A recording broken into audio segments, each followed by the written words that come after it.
let me just kind of set the tone, set the foundation for what it is that you're going to be listening and receiving from today. All right. So Coach Mallard, Jeff and Lolita Mallard have been in the business for 14 years. Okay.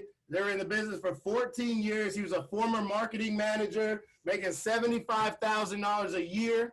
Lolita, his wife, right, was a driver making $30,000 a year. So collectively, they're already making over $100,000. They're probably overworked, underpaid, whatever the case is. They now have 14 years later, they now have 15 regional vice presidents. They, in their hierarchy, they got the next $1 million income earner coming up, $900,000 income earner, Mika and Janelle Saunders in their base shop. They have their son, man, we heard from him. He absolutely blew everything out of the water for us. Incredible Jeff Ricardo, when we had him on, he was at about 360 in income. He's now over $400,000 of income. The incredible Jeff Ricardo. In their hierarchy, they have $900,000 income earners. They have 5 more $50,000 income earners. Guys, get this, y'all. Get this. This blew my mind, right?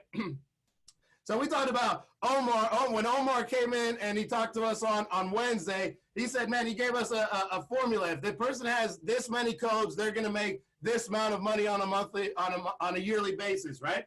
And he said, if you have between 750 codes and 1,000 codes, you're going to be making between $750,000 a year to over $1 million a year. Jeff and Lolita Mallard have 1,506 codes in their hierarchy, 1,500 codes from January to August, okay? The last, let's say January to July, last 7 months have made $963,000 in the last 7 months, not even including this month in August. That's an average of $138,000 a month. And they're 14 days into the month of August, and they already have $97,000 of cash in the bank. Y'all talk about 14 years ago, man, to start having no kind of experience in financial services, to come 14 years later and have a massive passive recurring income machine that generates over $100,000 a year. Guys, I'm telling you, it can happen just like that. It can happen just like that, man. And we're so grateful. We're so thankful to have this power couple online with us this morning. Y'all make sure that you give them the respect that is due. This is $1 million income earner. Make sure you unblank your screens when you can, right? Make sure all those cameras should be Zoom ready. You should have something ready to write with. Be ready front and present, man, because this guy is going to give it everything he's got. He's building a family legacy as well. And so, man, we couldn't think of a better person to come in here and hit us up on Friday. Look, if you're not where you are right now, TGIF doesn't stand for Thank God It's Friday. TGI stands for The Grind Includes Friday. And so let's get after it. And if you help me welcome the incredible, the unbelievable $1 million income earner, Jeff and Lolita Mallard. Y'all give some snaps for them, man. Let's go, Jeff. Super excited for you guys. Oh!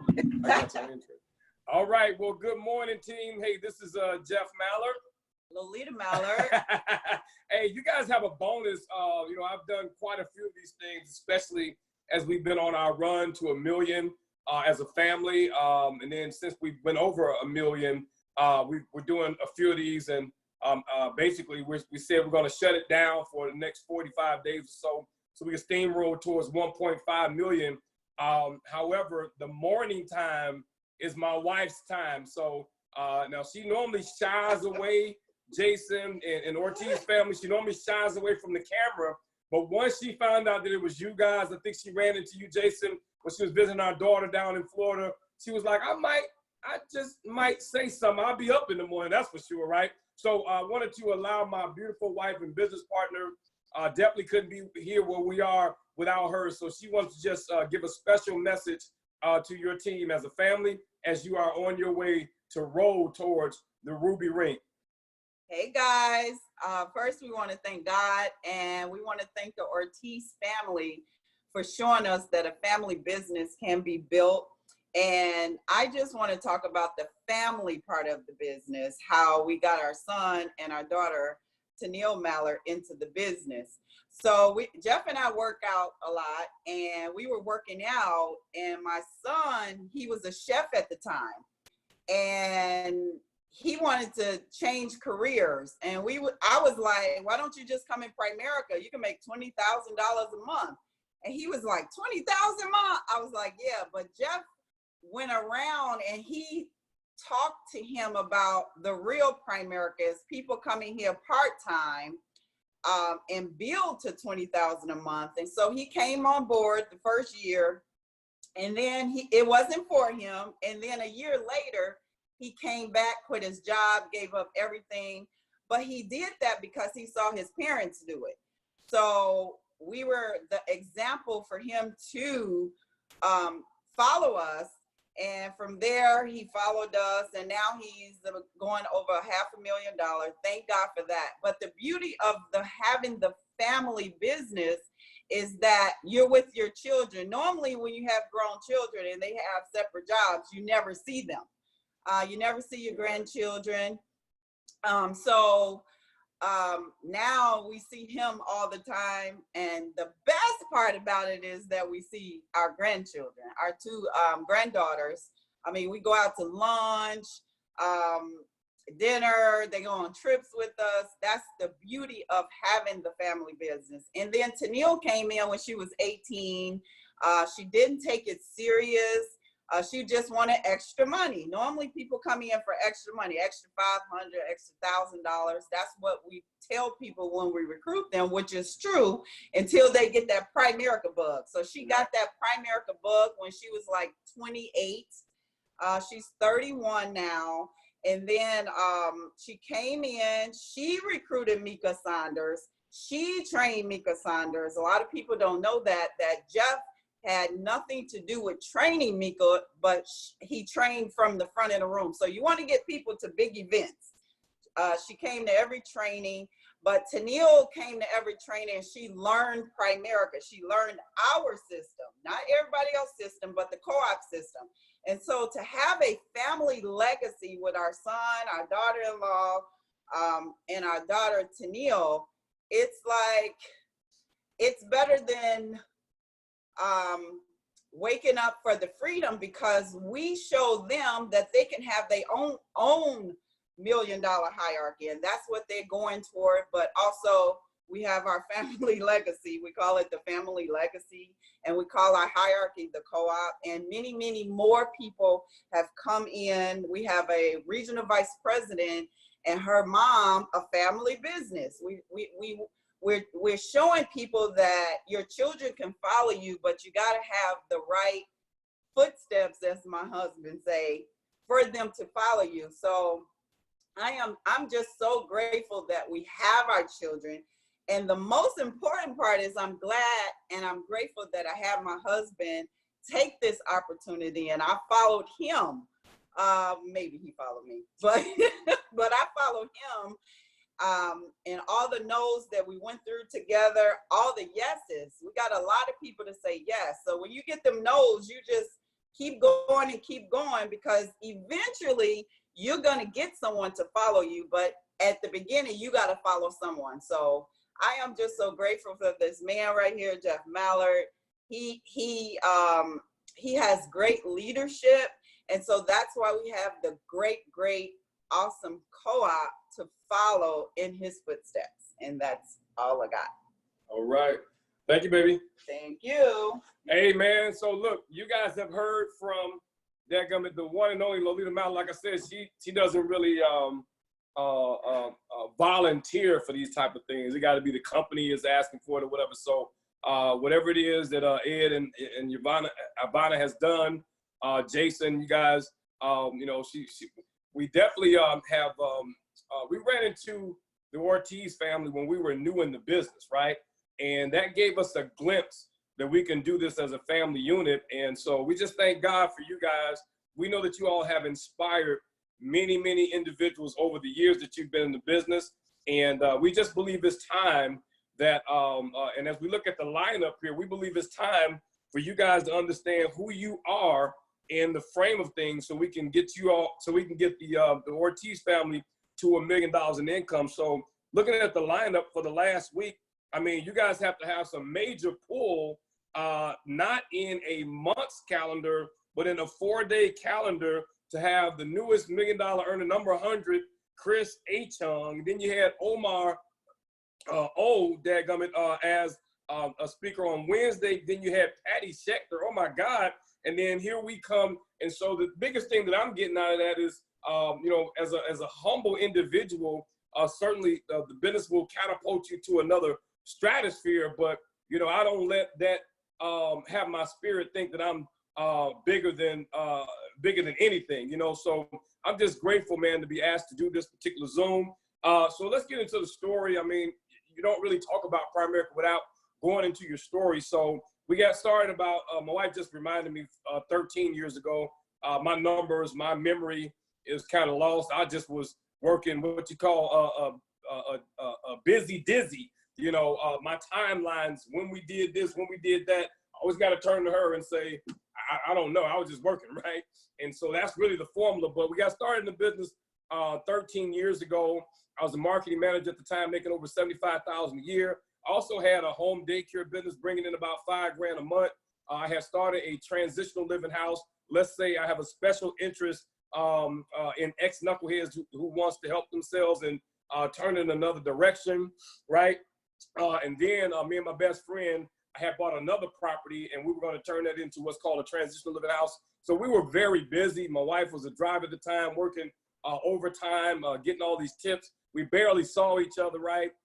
And so with the businesses that I had, how I ended up getting introduced to Primerica is no different from most people, but I wasn't a field training appointment, right? We know that the best recruit comes from field training, but I want to let you know there's some people out there that you could actually prospect and get them into the business that could change your daggone business. They say that we're all one recruit away from an explosion, but are you letting that one recruit walk away from you, even if you smiled at them, they smile back? We believe in the 5-foot rule. Well, with the COVID, it's a little bit different, but you know, we believe in the 5-foot rule that if you come within 5 feet, well, daggum, we got to change right now.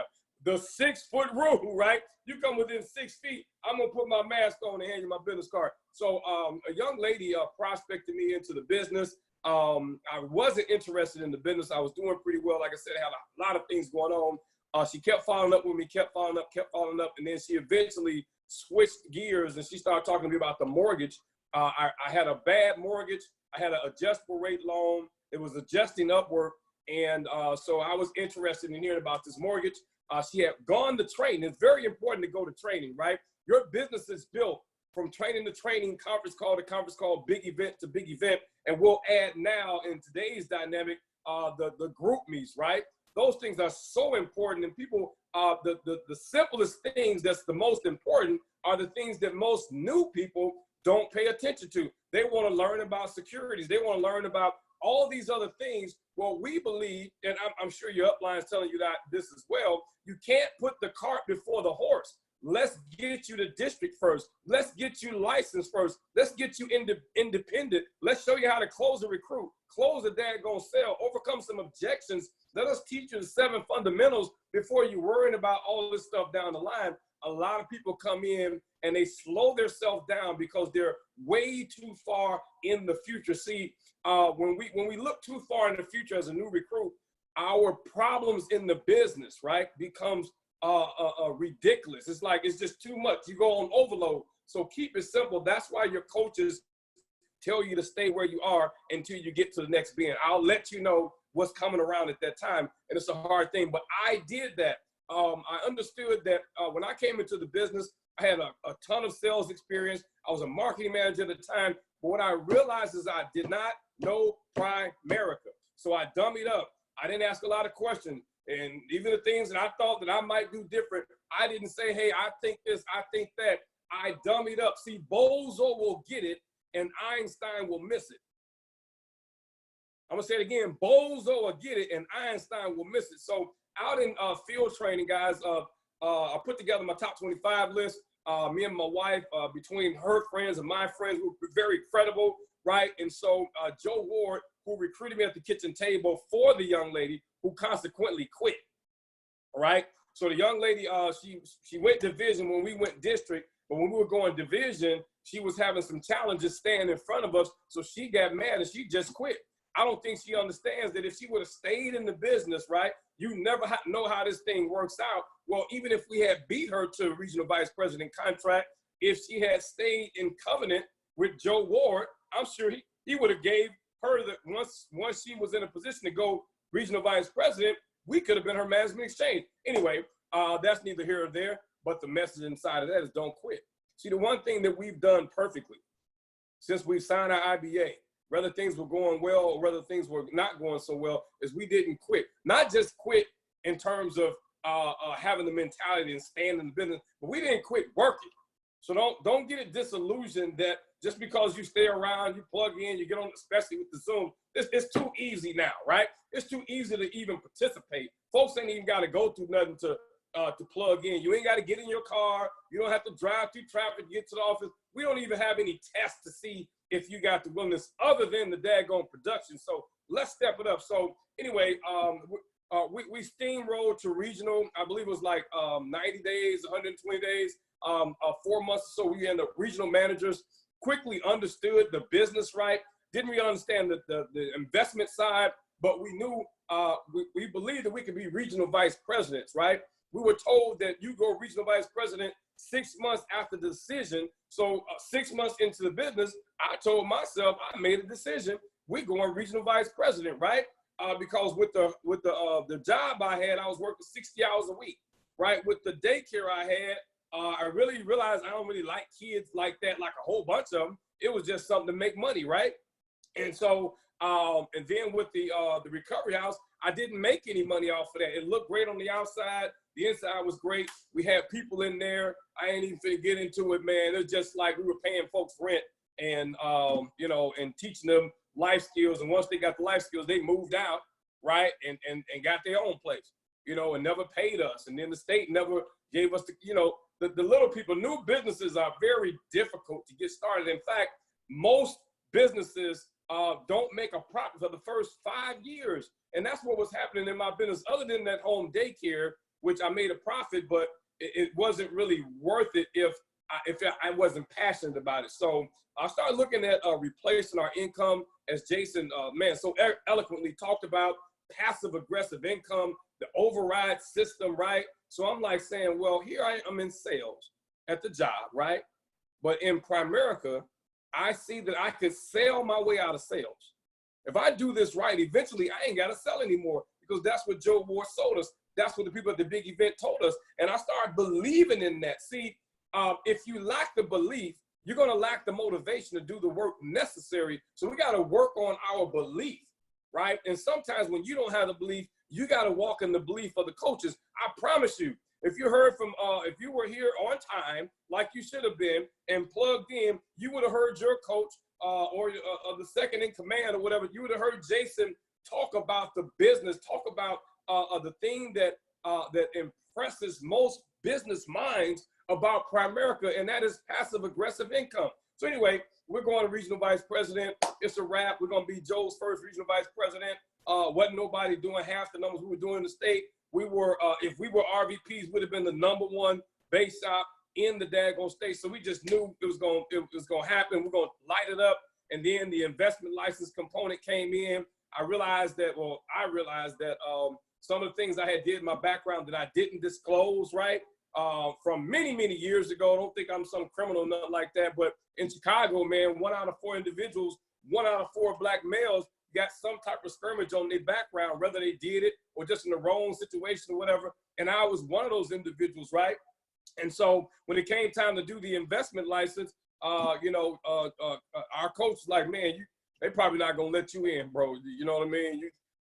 Even though it was a long time ago. So he said, well, what about your wife? Now, my wife's a total square. My wife don't jaywalk. She don't do nothing. Well, she may not be a total square, but y'all get the point. So I'm like, man, let's let her get the license. So tag, wifey has to go get him. Now, at the time, my wife was saying, hey, look, she wasn't the person saying, I want to go back to school. I want to do this. I want to do that, right? My wife was ready to live her life, right?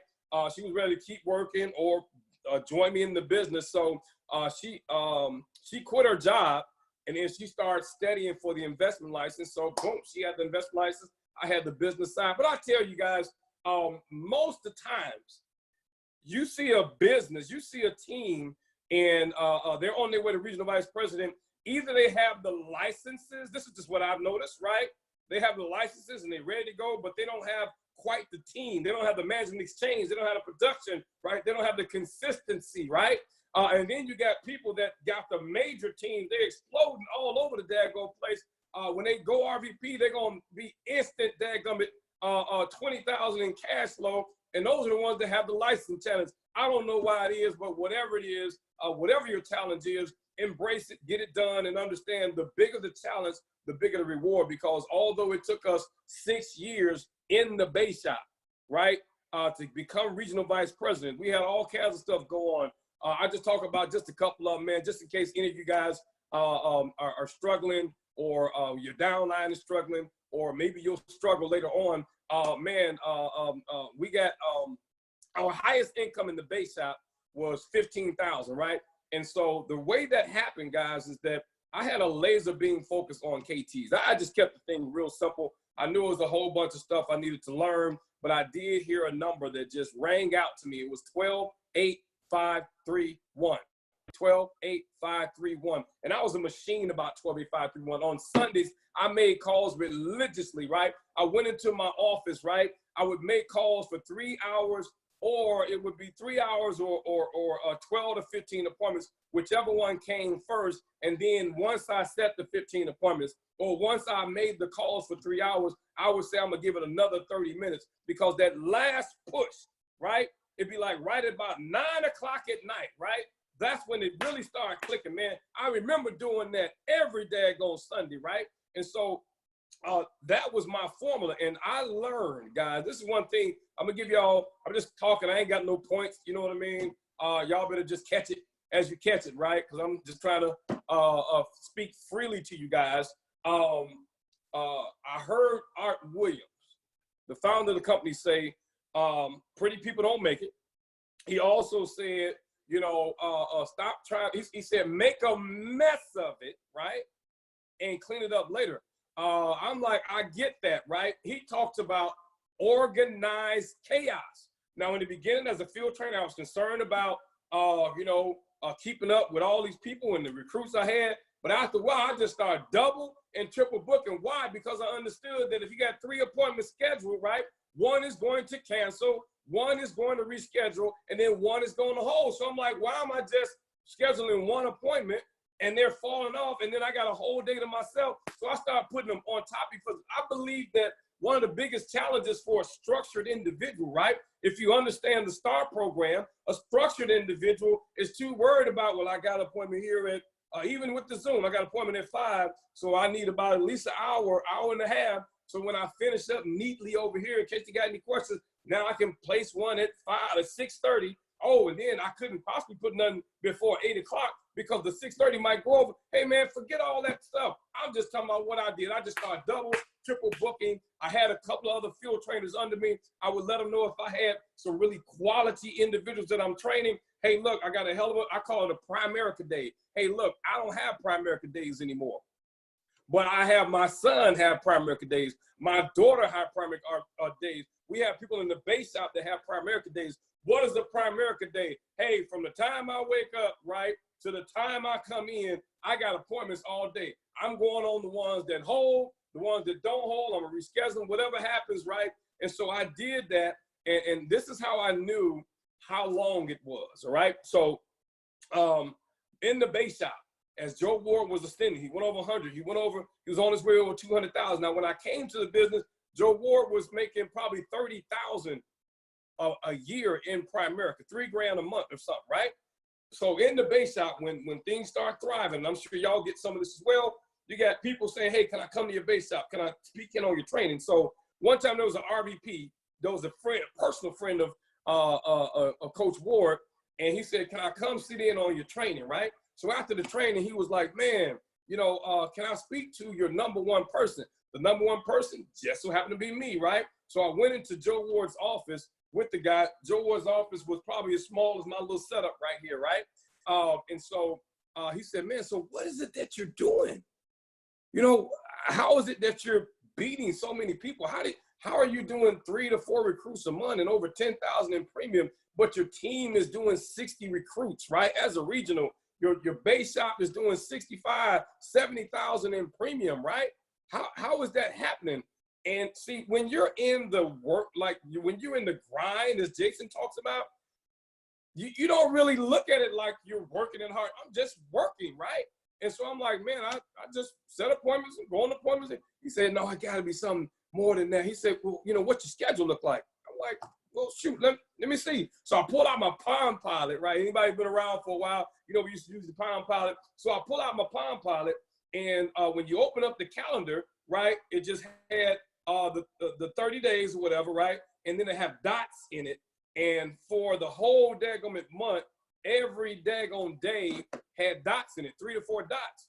And he's like, well, open up that week. Boom, open up the week from Sunday to Sunday. I had 3 to 4 dots, and it wasn't no birthday parties.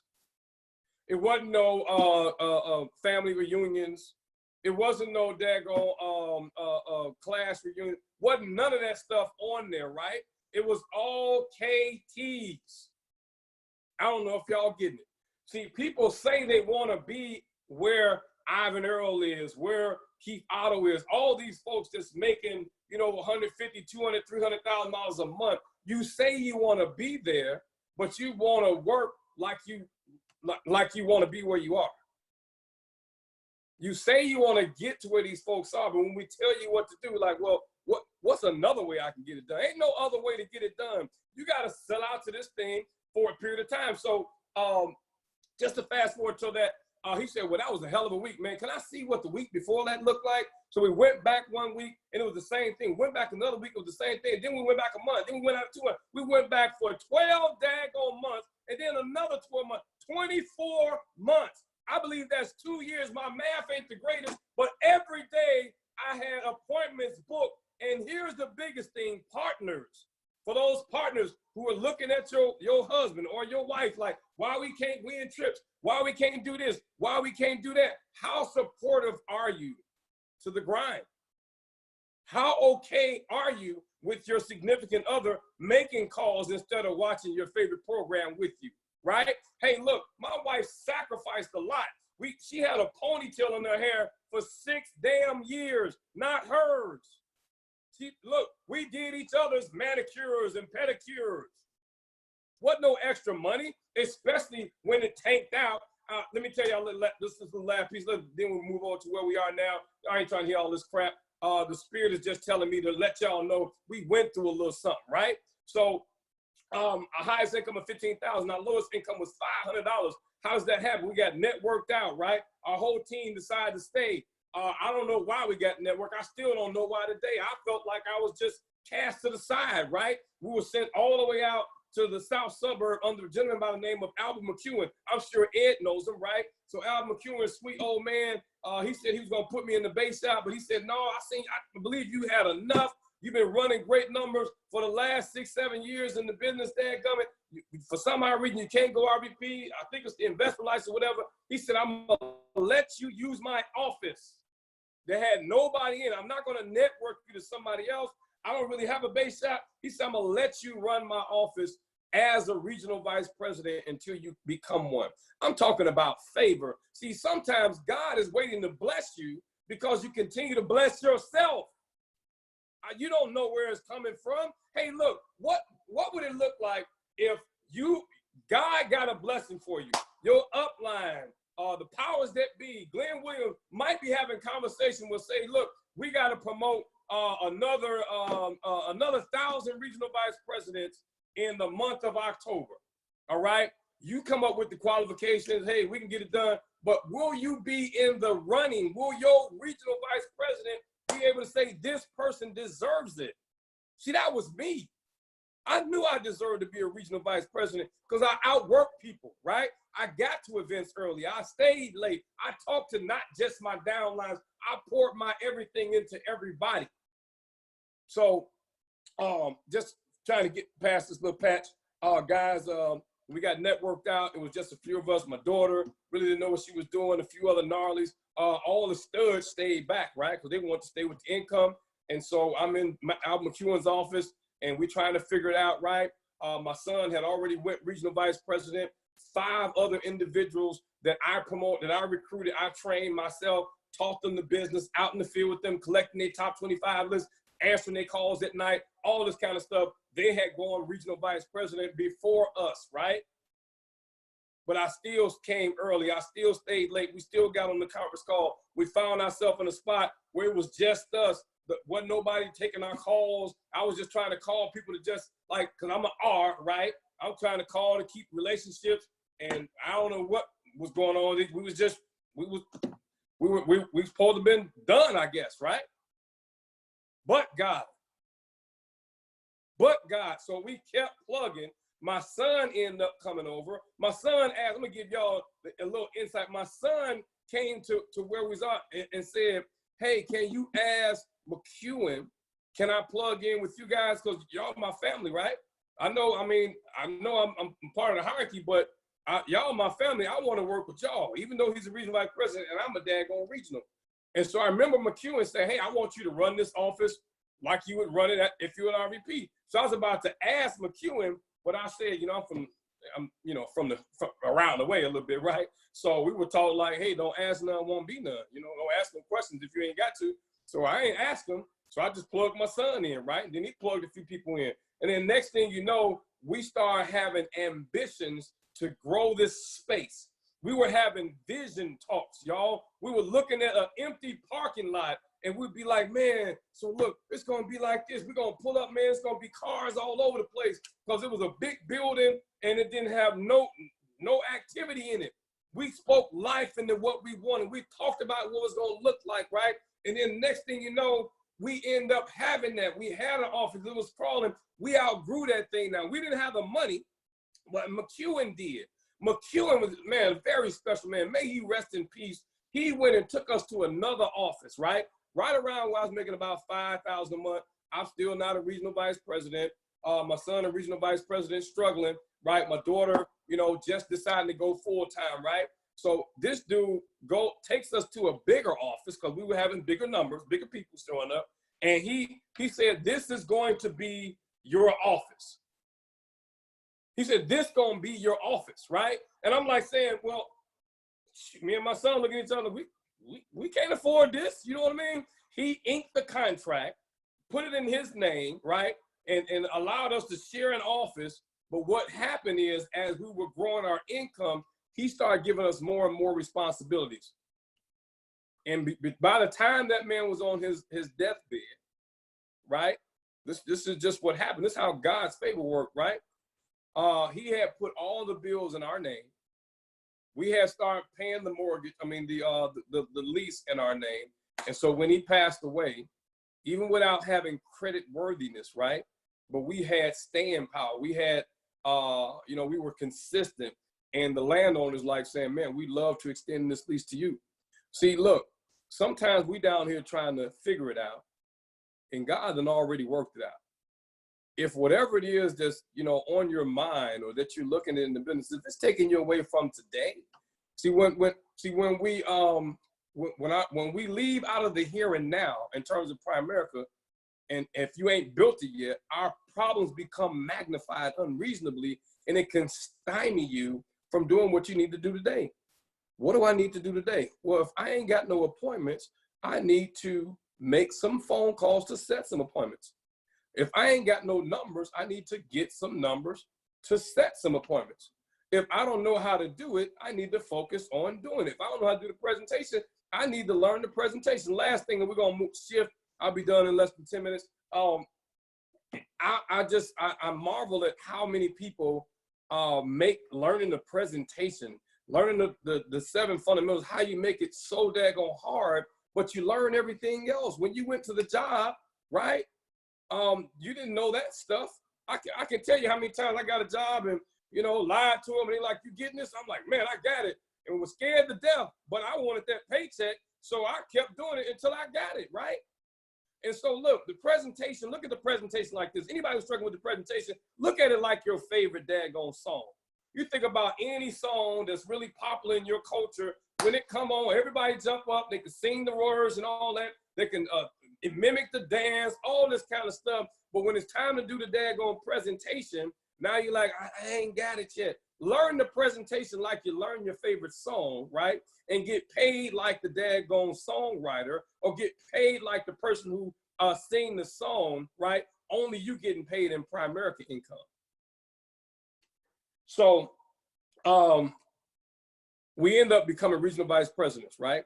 Some people say it's not the contract, it's not the contract. I don't believe they mean it's not the contract. I believe they're meaning that don't just wait on the contract, the regional vice president contract that's going to change your daggone life, but don't just wait on it. Max out on the contract that you're on, right? If you're a daggone district, max out on the district contract. If you're a division, max out on the division contract. If you're a regional, max out on the regional. And how you max out is by becoming a daggone field trainer, right?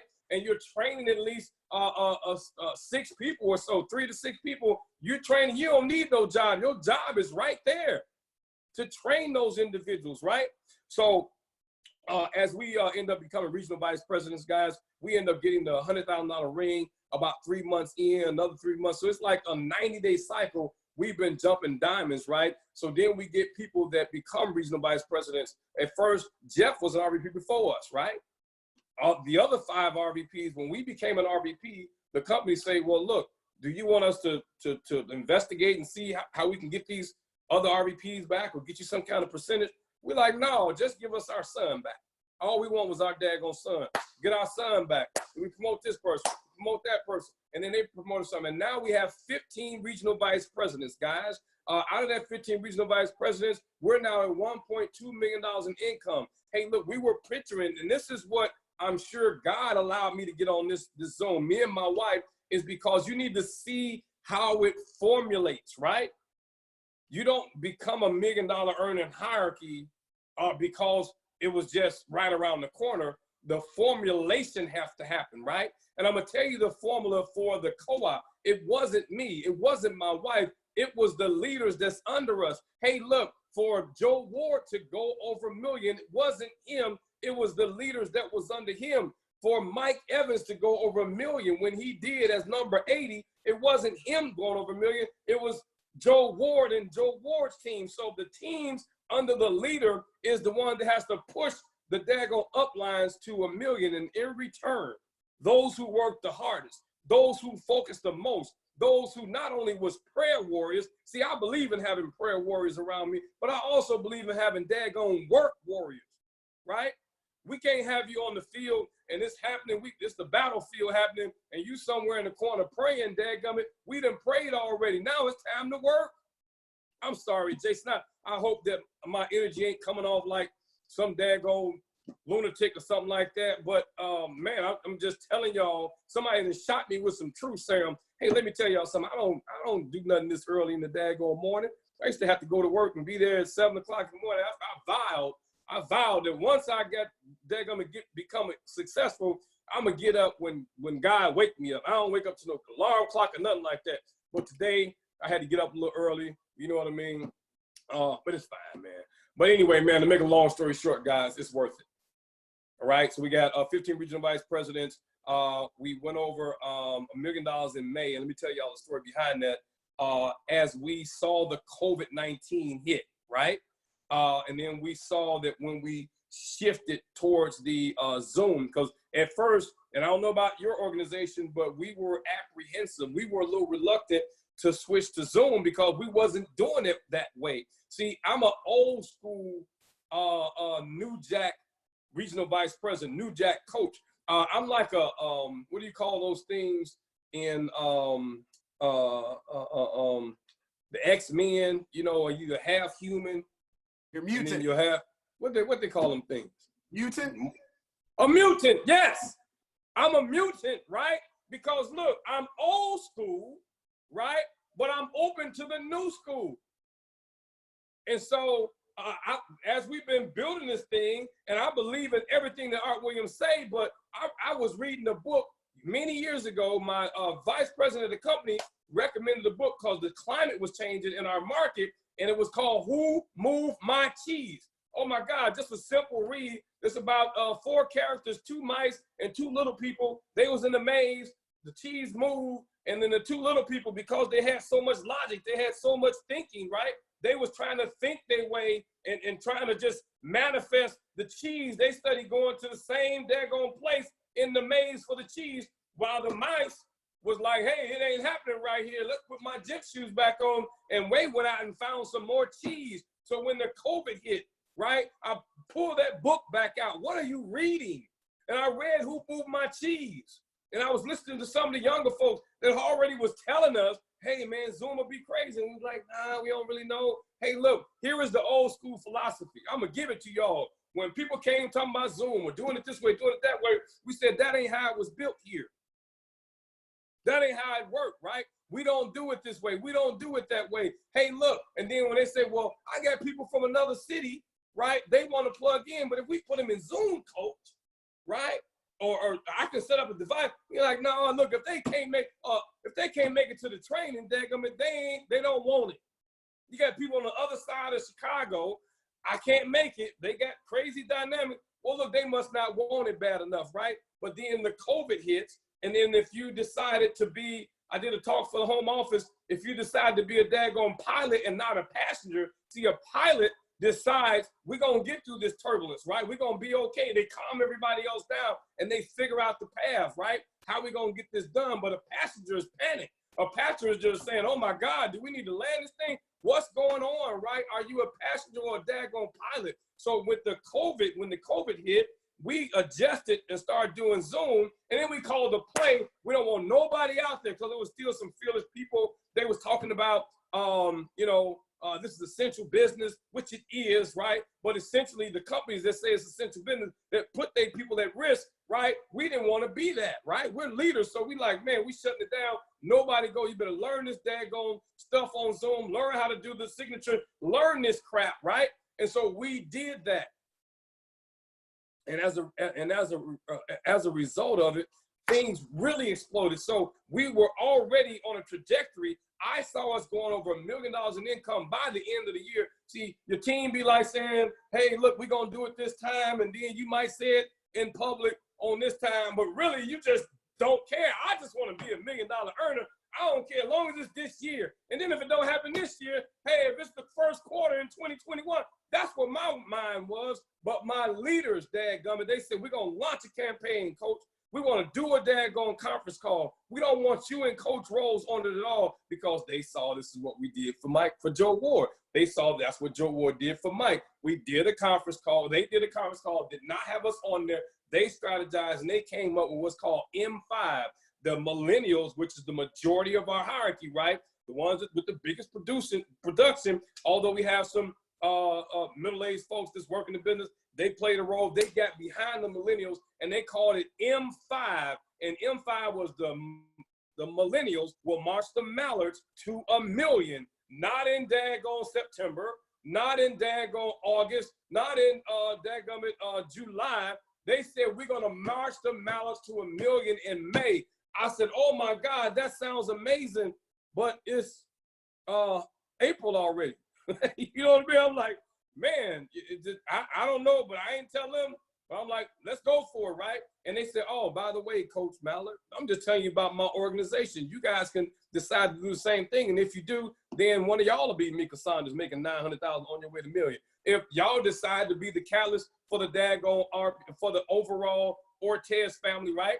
The Ortez hierarchy, if you decide to go out and win, become the flagship of that particular base shop, the flagship of that particular branch of the hierarchy. That's what I'm teaching that's what I'm selling my daggone organization on. We're the flagship of Joe Ward's hierarchy.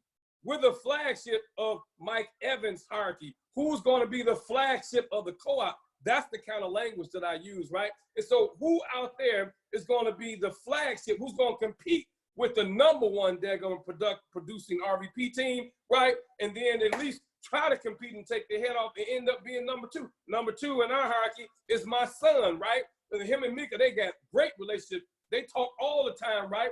But they're fierce competitors. He wants her spot. And then my daughter ain't no daggone punk. She about to go over 200,000.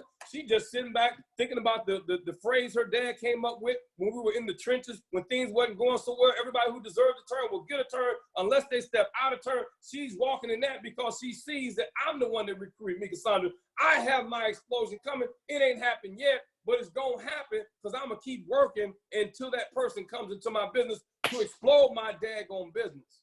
What are you doing to create an explosion in your business? The last thing I want to talk to you guys about, if we're going back to the numbers, y'all. 128531, 128531, but I'm going to tell y'all what I'm seeing. You know, what I'm seeing, guys, is I'm seeing that, you know, you got, in most hierarchies, you have a few people doing a lot, and then you have a lot of people doing a little. It's just how it is, right? And so with that understanding, what I'm seeing is that the people that was doing a little, you know, part-timers, happy part-timers, just want to bring something to the table, whatever the case is, right? They're now doing 128531 because they was in the game, and we're doing everything via Zoom. But the people who was on it, the people that believe that they can be a regional vice president, the people that understands that everybody who deserves a turn will get a turn unless they step out of turn, and they saying, man, I want my turn, I want my turn, I demand my turn, I'm gonna do the work to get this thing going, right? They ain't doing 128531. They're doing daggone 24, 16, 10, 6, and 2 because we can double our daggone workload without having to go and drive no daggone where. Embrace this daggone change. Embrace social media. Embrace all this stuff, right? Understand who moved my cheese. And then the other thing is, this is one of the play calls I made, Jason, and I'm known to be the good cop, right? So we got good cop, bad cop, got the motivator. And so as our hierarchy is ascending, and I didn't structure this, but it's almost likened to an attorney. You think about the commercials that come on and how the lawyers work. You got one lawyer, 1 through 3, whatever they got on the phone. It's just one daggone attorney. Then next thing you know, it's this Balkan and Durham. Then it's Balkan, Durham, and this person. So that's how our hierarchy runs. Every time somebody goes regional vice president, whether they're first generation, second generation, you become a partner in the daggone co-op, right? And it goes back to what Art Williams talked. Ain't no junior regional vice presidents, right? You just got junior numbers. I'll say that again. Ain't no junior regional vice president. You just got junior numbers. When are you going to decide to grow up, right? When are you going to decide to just set out to this daggone deal and stop making all these daggone excuses and get to work? And the work is getting to the kitchen tables. I can't, you know, it's mind-boggling how many people act like they frustrated with the business and you ain't been on no damn KTs. What are you frustrated about? Man, I just can't get it going. How many appointments have you had in the last 7 days? This is always what I always add. Well, coach, see, remember I had this, I had the that, and then my friend got married, the one that wouldn't give me a KT, right? All this stuff is happening, you know. So how do you expect to get out of this rut, or how do you expect to get production if you ain't been on no KTs? What's your inventory look like, right? So I know I've been all over the place, guys. I know y'all probably thought I was gonna have all these structured PowerPoints and bulletins. Y'all had to just catch it, man. I believe that the business is to be caught, not to be taught, because if it was to be taught, we teach everybody. I can promise you Ed Ortiz, I can promise you Jason Ortiz, I can promise you any of the top field trainers. You're teaching everybody that come in. We teach everybody, but only a few people catch it. So when I understood that, I'm like, I'm not trying to figure out who gonna catch it, right? Or who gonna apply it, right? See, it's a difference between teaching and training. I started worrying about teaching the business, and I started focusing on training the business. See, you teach people to learn, but you train people to do. And I know, beyond a shadow of a doubt, that this organization has training. Y'all been around a long time, right? I know that this organization has standards, right? The thing is that we got to start raising our standards. We have to understand, in order for us to get from where we are and become and challenge that daggone ruby ring. Let me show y'all my ruby ring. Challenge the daggone ruby ring, right?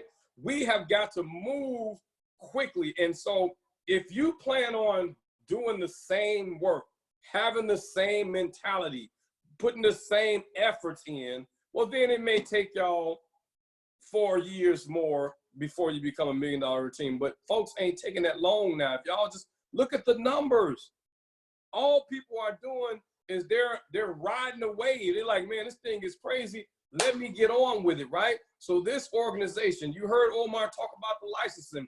1,000 licenses will get you there, right? But also understanding that 300,000 in premium through First will get you there too. There's a lot of different ways to get there. You got to decide, hey, look, why not do it? This is what I heard. I heard the 3,000 through First, right? If you could do 500,000, 250 through First, 500,000 through Second, right? The license, I said, we just gonna hit all the bells and whistles. We're gonna do it all. We're gonna make sure we got the license in place, right? We're gonna make sure we're doing it through First production, right? And then we're gonna make sure we're doing it through Second production, and we're gonna get it done. And again, my goal was by the end of the year, but the team's goal was to get it done in a shorter period of time. And as a result, now everybody is looking at them. So here's my final point. When we get this thing done, right? And you guys can get it done in actually 6 months, 7 months, 8 months. It don't take as long as it did. Just because you see, the challenge is when you've been around for a while, we have all these expectations of things that come up, snafus, as my mama would call it, who passed away on October 31st, right? Just so happened to be one of our conference call nights, right? My team, my base shop, my organization, they knew that my mom was sick. You know what I mean? That she was in the hospital, but I hadn't told anybody that she passed away that evening. And so I'm on the conference call, you know, and I'm just, you know, reminiscent, you know, just trying to make sure I think of all the positive thoughts. And then, you know, it wasn't my call. You know, we interchange and they bring me in once a month or whatever, or every other week. I try not to be that person where you hear my voice all the time and people get deaf tone to it. So, you know, and one of the RVPs just at the last minute was like, man, Coach Mallard, Spirit is telling me, man, why don't you just give us a word? Dadgummit, you the leader of the co-op, dadgummit. I know it ain't your call, but we want to hear something from you. And I thought in an instant, what would my mama want me to do? I said, my mama want me to continue. She want me to do what I was normally doing, right? See, the fastest way to get through some traumatic situation is to get back to what the hell you was doing to. I was always doing big events. I'm always doing training. I'm always going to train. I'm always on the conference calls and I'm always on the group meet. So I just had to go ahead and speak about the team. I didn't tell them my mother passed at that point. They found out later on that night. See, losers think that the winners ain't have to go through nothing. Become a winner and understand that you're going to go through some stuff. Things are going to happen. Life is going to happen. But if you're the kind of person that still went to work after bereavement, they give you those 3 funky days off, right? And then tell you to get your butt back to work. And you did it, right? You went back to work after 3 days. It was a traumatic situation, right? Well, why you can't do it in the business? Why you need a whole month off in the business? When the reward is going to be so much better, man. Look, we've been living below our means in this deal since we've been millionaires for the last 3-4 years. Not that we were making $1 million, but shoot, 500,000, you know what I mean, in a couple months, that's $1 million in 2 years, you know what I mean? So that happens over and over again. But here's the point. We've been living below our means, right? We just bought our daggone dream house. I'm in my little small space in the basement, all that stuff. But we have over 9,000 square feet here, right? Our house sits up on the hill. You got to drive this way and got the big lake and all this stuff. Hey, look, we got visions because we plugged in, because we won trips, because we were exposed to other leaders. We saw what we want our life to look like. My wife always wanted a swimming pool, right? I was like, we don't even have no swimming pool. Not in Chicago. You can't only swim like 2 years, you know what I mean? 2 months, 2.5 months or whatever, right? So she said, well, let's go ahead and find a house with a pool on this side. I'm like, babe, you know how much that's going to cost? That's going to be ridiculous. See, my wife casts the vision. She manifests what she wants, and I go out and work and make it happen. We got a house with an indoor pool, not no little pond type deal. We got a daggone Olympic-sized pool on the inside of the daggone house. Heated pool, man. Hey, look, we got a beautiful outside woodsy area and all this kind of stuff, but it just wasn't to our liking. So we contracted. We bought a house, right, in the most upscale community in Chicago or on the outside of Chicago, right? We bought it and the outside was beautiful, right? And then when we hired the contractors, right, to come and they finna make us a sanctuary in the back. We want to have the daggone this. We want to have what we want to have, right? The neighbors like looking at us like, why y'all tearing this stuff up, right? And then when the COVID hit, everything stopped. The permits got slowed down. And I knew what they were saying. I said, look at them, baby. They think we ran out of money. I said, they think we ran out of money. They don't know we got the money. We're going to pay cash for the outside. We ain't need no daggone loan. We're going to pay cash to revamp the whole outside. And it was already spectacular. Primerica give you choices. Primerica give you options, right? But right now, you got to opt out to work. You got to opt out to make sure that the Ortiz family is on their way to $1 million in income. And I can promise you this, at the next big company event, when we get there in February, y'all need to have a goal. Hey, I just gave y'all the goal. Why not get it done between now and February? So when we take our first daggone trip, right? And I know it may not look like it, but it didn't look like we was going to go from no 500,000 to $1 million 1 year later, dadgummit. The team caught the vision and they went to work. I believe y'all might have a more ambitious goal, but I believe when we get to the daggone trip for the first time since COVID, dadgummit, we're going to see the Ortiz family. We're going to see Ed with that smile. We're going to see Jason with that smile. We're going to see their beautiful wives, their queens, and their family. And then they'll be crossing the stage as $1 million earners, dadgummit. But here's the deal. The audience, the company, the leadership, Glenn Williams, they're not going to look at Ed and Ivana and say, dadgummit, great job. Y'all the ones that got it done. They're going to look at the daggone hierarchy. They're going to look at the base shops that make up the hierarchy. They're going to look at all the individuals, some of the newest daggone people that put one app on it a month, dadgummit, and they're going to say, that's the team that got the job done. That's one way the story could end, but it can always end another way too. We can be at the event, and if y'all ain't got it done, they ain't gonna look at the leaders. They're gonna look at the team and say, damn, that's the team that didn't understand the season that they were in.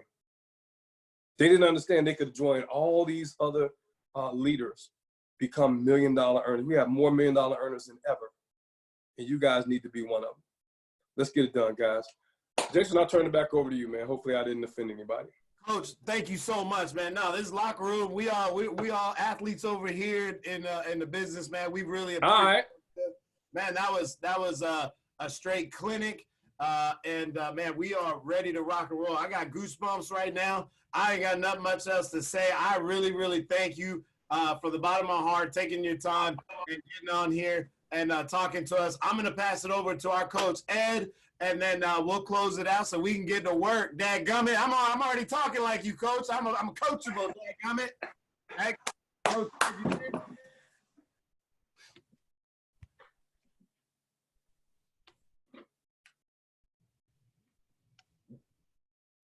Dad, you there? Well, all good. No worries, Coach. No worries. Well, hey, once again, I really appreciate all your time getting on here, Coach, with us. And then even a special welcome, a special thank you to Lolita. All right. Hey, guys, let me tell you. Oh, one second. Jeff, that was absolutely phenomenal, man. I'm telling you, my battery went out over there. You were so powerful. Everything just blew everything out. But, Big Ed, what's up, brother? Hey, you're the man, man. You're the man. Hey, listen, just want to let you know, man, I have not had the honor to personally have a personal relationship with you. But let me tell you something. You're a good man, man. You're a great man. As a matter of fact, you are a great godly man. And we need to continue this this relationship because I tell you, you took it to where we needed to go. And I really appreciate it. And you mentioned A.B. McQueen. That was my man right there. Panama. Hey, it's mi hermano. That's a good man. Dress sharp. Just a great guy. But listen, just want to congratulate you on that 12th diamond, man. That is so powerful. And just want to let you know, man, that is so cool. And to everyone here on the call, let me tell you about wealthy people, okay? Wealthy people, you got wealthy people out of Primerica, you got wealthy people in Primerica. You got the Jeff Mallards, you got the lineup that we had this week. you know, with the H on and the Omar and Patty and now. And by the way, Jeff, you were our fourth batter. You were a cleanup, man, and you did a fantastic job. You took us home. You took us home. And tomorrow we're gonna have, tomorrow we got Glenn Williams just closing everything out. So we're so excited about that. I mean, Eric has put something together. I mean, which is phenomenal. But here's the thing. Here's the thing about wealthy folks outside of Primerica, inside of Primerica. Outside of Primerica, you got those that became wealthy through the stock exchange, inheritance. They got their business owners, and they became wealthy. Okay, and then you got wealthy folks in Primerica. Here's the difference. The ones outside of Primerica, they really don't have a vested interest in showing anybody, hey, this is how I did it. This is how it happened. You know, this is how I became wealthy and so forth. But the wealthy folks in Primerica, I'm talking about the Mallards, all these guys that we have showcased and basically just come to us. The difference is that they want you to join us. They want you to become wealthy as well. They want, and they have no vested interest. I mean, Jeff doesn't get paid on any of this. Nobody gets paid, but we have a vested interest in helping others become wealthy and join this lifestyle, man, because it's just absolutely phenomenal. And let me tell you, Jeff, you knocked it out of the park. You knocked it out of the park. As a matter of fact, I had the book. You got the, hey, go give me that book, baby, real quick. It's right on top of the computer over there, real quick. Right over there. But you mentioned something, which I picked up this book exactly during this COVID and all that, because things have been changing here. And I highly recommend you guys, all of you guys, get to pick up this book, okay? It's, hey, baby, it's over there by the stand, by the computer stand where I have that. You see the way I got her under control, man, it's so powerful, you know, and watch her come over here and say, you gotta teach me that. You yeah, gotta teach me that, dog. Yeah, I gotta teach you guys how to do this stuff, you know, but, and she's, I don't know where she's going to get that thing. Yeah, but hey, it's next to the iPad stand, babe. Here she goes. She's gonna get that book. but it's Who Moved My Cheese? You gotta get that book, man. You gotta get that book. Things have really, you know, been changing here. So let's go with it, okay? But anyway, here it is, right there. There it is. Bam, bam. Who Moved My Cheese? Get that book. It's a real thin book. But it'll tell you exactly the times that we're going in right now. Things are great changing. minds think alike. There it is. There it is.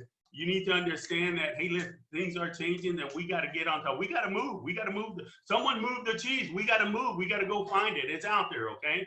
But let's continue on moving forward, man. But hey, listen, I'm going to close it out. I appreciate all of you guys out there. Here's the goal. By Monday, tomorrow, hey, everything. Today's a full day. Tomorrow's a full day. Sunday's a full day. Here's your goal. By tomorrow, by Monday, don't let this weekend go by. You need to have one by one. You cannot get up on the morning. If we got, I don't know, over 100 people here doing one by Monday, man, I'm telling you, we got something going on. So challenge you guys to do that. Do more, but minimum one by one, non-negotiable. You got to do one by one, okay? One recruit and 1,000 in premium, all right? So with that, man, I sign it off. So I need everyone on.